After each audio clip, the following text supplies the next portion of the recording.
A melhor maneira de eu explicar a questão dos subsistemas, eu achei melhor falar de trás para frente. Então, eu vou falar primeiro do aterramento, para depois falar da descida, para depois falar dos captores, né? Então, vamos olhar logo as condições gerais do aterramento. E se fala bastante em arranjo de aterramento, porque o principal é o arranjo.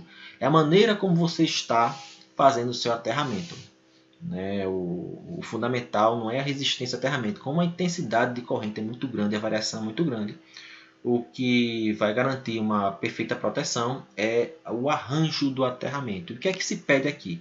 Que seja um condutor em anel. Eu interligue todo o condutor e forme um anel. No mínimo 80% do comprimento total. E eu tenho que considerar o seguinte, eu tenho que pensar nas tensões superficiais perigosas. Então, mais na frente eu vou falar sobre tensão de passo e tensão de toque. Mas eu tenho que estabelecer um condutor em anel. Questão do tamanho mínimo do eletrodo em anel. A figura 3 da 5419, parte 3, ela apresenta um gráfico em função da resistividade do solo. Ela estabelece o seguinte, eu tenho que ter um raio médio, para o meu eletrodo. E que raio médio é esse? Ele tem que ser maior do que o valor I1 que ela calcula aqui. Então, se eu tenho, por exemplo, um solo com 200 ohmmetros e o meu para-raio for classe 3, eu preciso de um raio mínimo de 5 metros. Se eu tenho um para-raio que foi classificado, a escolha do meu para-raio foi de classe 2, eu vou ter que ter um raio mínimo de no mínimo 29, 28 metros. Então, quando eu fizer o cálculo do meu raio médio, eu não posso ter um valor menor do que esse para atender a 5419. Se essa curva passou se eu tenho um valor de resistividade muito maior que 3.000 ohms-metro, eu uso essas equações e eu consigo extrapolar essa minha curva. Mas o que acontece se o meu raio, assim, minha estrutura é tão pequena que o meu raio ele não consegue ficar maior do que a norma pede? Aí a norma ela coloca uma informação para a gente também. Caso o meu raio ainda fique menor do que o valor que deu naquela tabela, naquele gráfico, eu posso acrescentar eletrodos horizontais ou eletrodos verticais.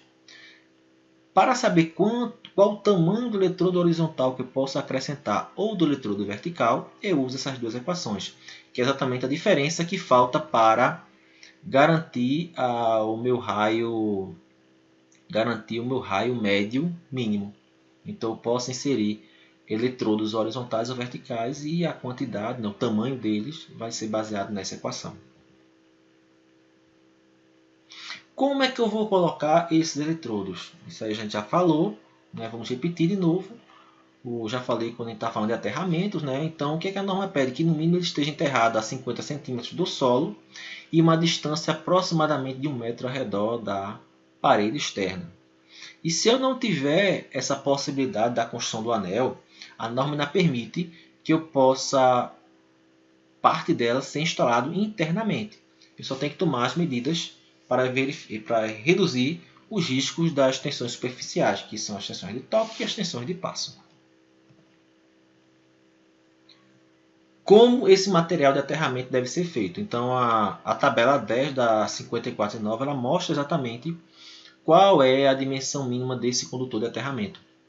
Então, para aterramento, só tomando como base cobre, se eu for usar um encordoado de cobre, o eletrodo mínimo tem que ser de 50 mm².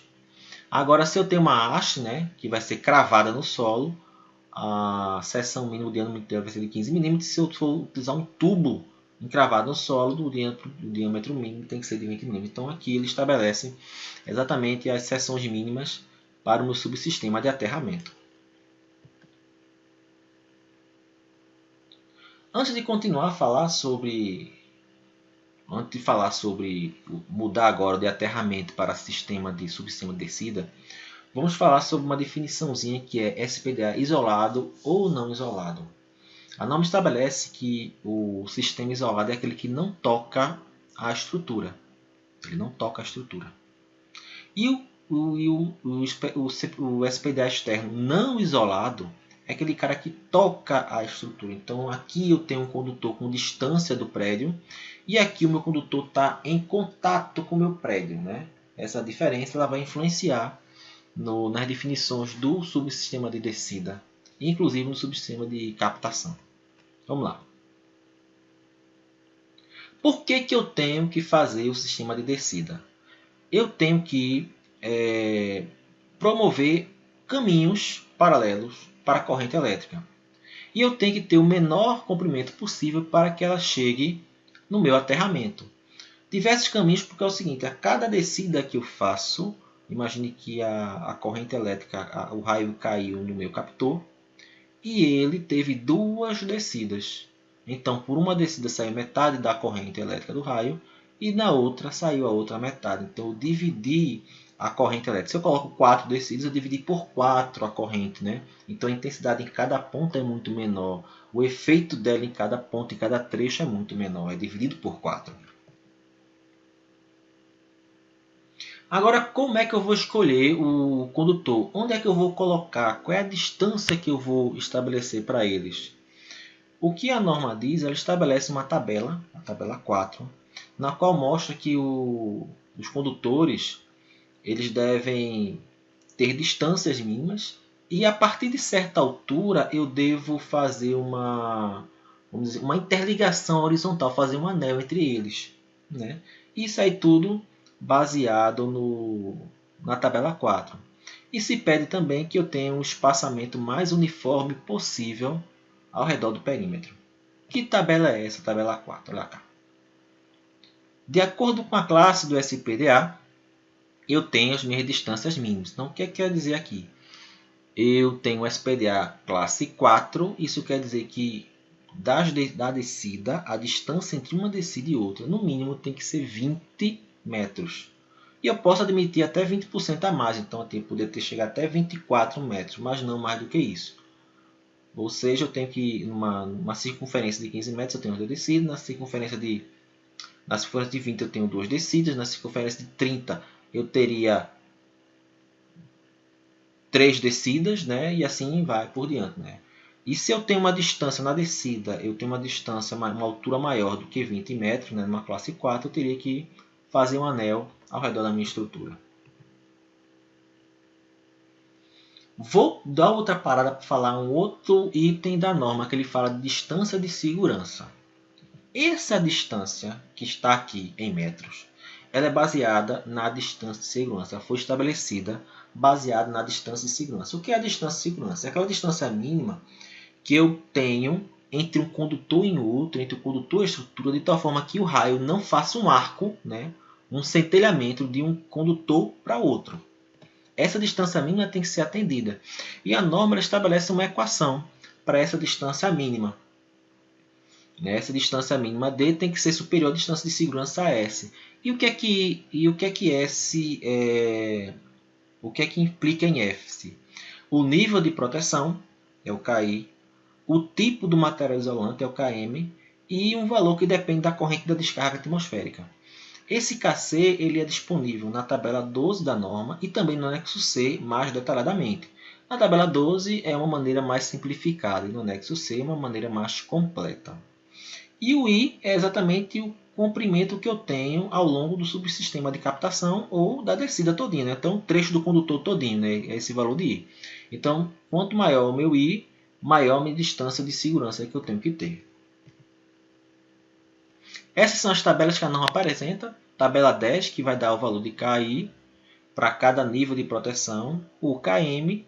E eu tenho a tabela 12, que dá valores aproximados do coeficiente KC. Então, você usando esse KC, você tem um resultado mais conservador, que é exatamente a aplicação simplificada disso aí.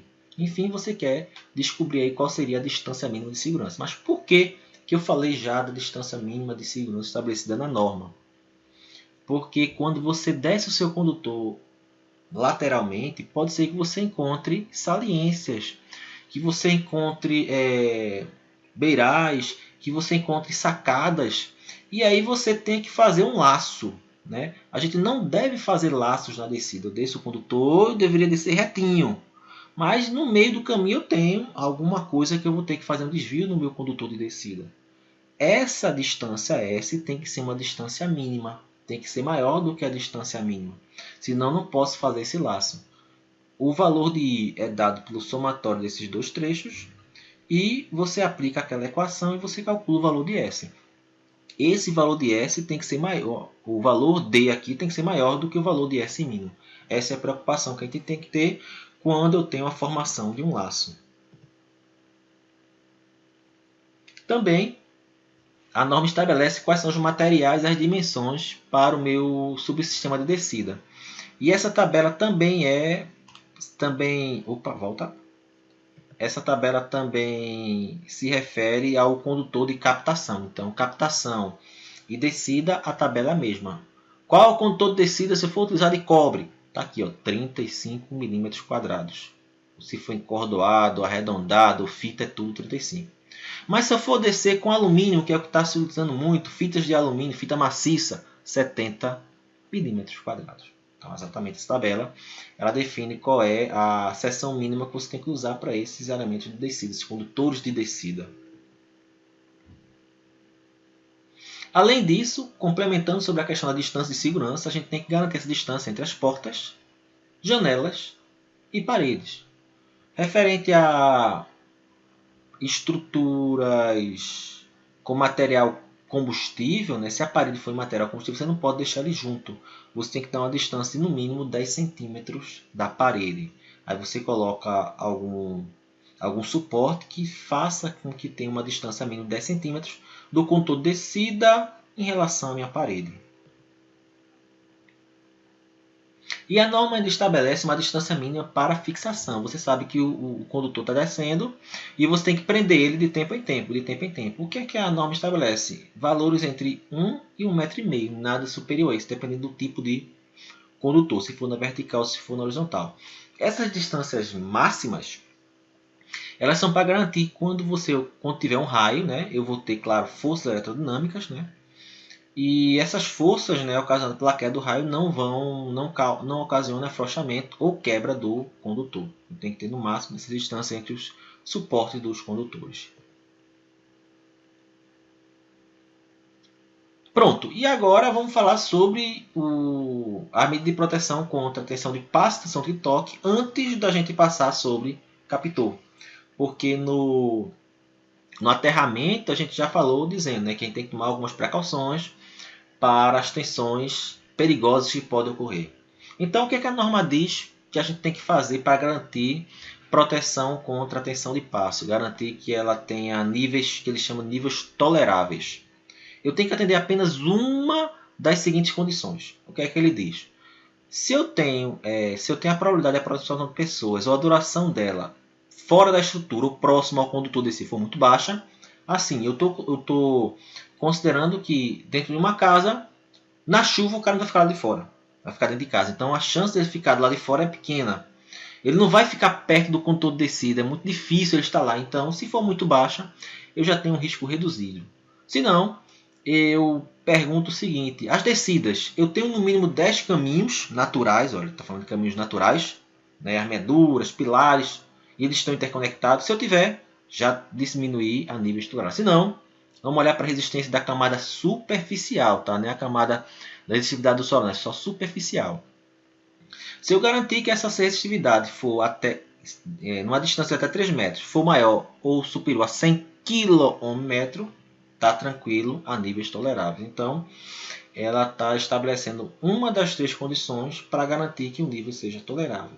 E ainda traz uma nota. Se você cobrir com material isolante, como asfalto de 5 cm de espessura, ou uma cobertura de 20 cm de brita, ele já diz que isso aí vai dar um nível tolerável de redução de risco da tensão de passo.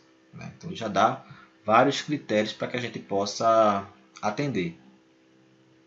Se eu não tiver nada aqui, se eu não conseguir atender nenhuma dessas, aí ele já orienta o seguinte: eu tenho que fazer uma barreira física, né, ou sinalização dizendo não chegue aqui, né, não chegue perto dessas descidas, ou uma isolação do condutor de descida que vai ser exposto, o trecho exposto. Claro que o condutor de isolação tem que estar uma tensão suportada de pelo menos a tensão que pode cair no raio.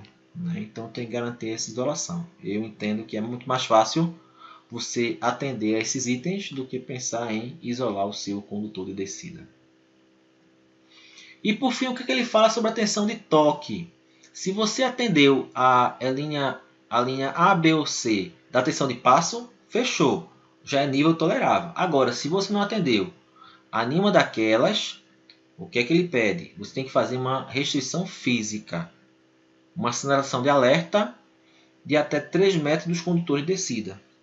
E você pode também acrescentar um aterramento reticulado em torno do condutor de descida. O que é que ele está pensando em fazer aqui? Mas lembre-se da nossa aula de aterramento. Eu tenho um condutor de descida e está encostando direto no meu aterramento, na minha haste de aterramento. Ali naquela região eu vou ter um alto gradiente de potencial.